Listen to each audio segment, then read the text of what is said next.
Museveni, as a leader, as an economic philosopher, believes in data. When he introduced universal primary education in 1997, he had moved around the country and he learned that many of our children do not go to school because they cannot afford school fees. So he came up with the UPE as a program. Even when he came up with Operation Wealth Creation, it was defined by data. Even with the PDM, there was data in 2020 when he was moving around the country. He picked data.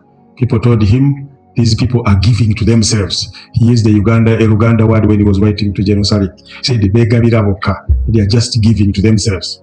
So he decided to change the approach. He said, you select your enterprises, select your beneficiaries, here is the money, give to yourselves. Mwegabire, he used the same word in Uganda word. But it was based on data. So as leaders, Mr. Chairman and your team and everybody here, Mr. Economics requires you to make decisions using data, not emotions. The second one is reasonability, which is about context. That what worked in Japan may not work here. What is working in Lira will not work in Pakwach. You need to think about context. We will tell you Chisolo is doing very well, but the cultural setup, the terrain, everything will be different from what you have in Pakwach. So come up with what works here. I hear people say in 1962, Uganda was ahead of Vietnam, Korea, Singapore, and they are saying what happened to us.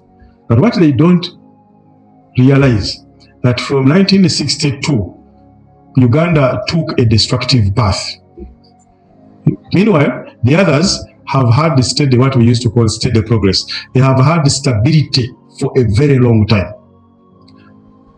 Secondly, their governance system was different. For us, we decided to vote our leaders, which is okay. For them, it was an iron hand. You are caught stealing public funds, public hanging, whether you're a minister, whatever it is. And that made a very big difference. I don't know when you had the Chinese electing their leader.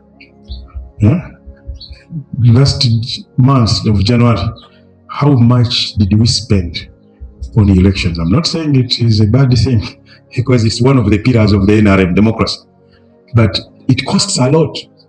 You make promises and your voters or your opponents will use them against you, and you end up getting off your track.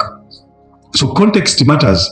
As you compare us with any country in the world, think about our context as a country, as Uganda. Where are we? If you talk, for example, land, the president here was talking about the STI project. I don't know whether you have seen it in Nakasongola. They are building what are you exactly talking about here? And it will employ 100,000 people, 10,000 scientists. They were able to get the land. Pakwach did not. So the context is important.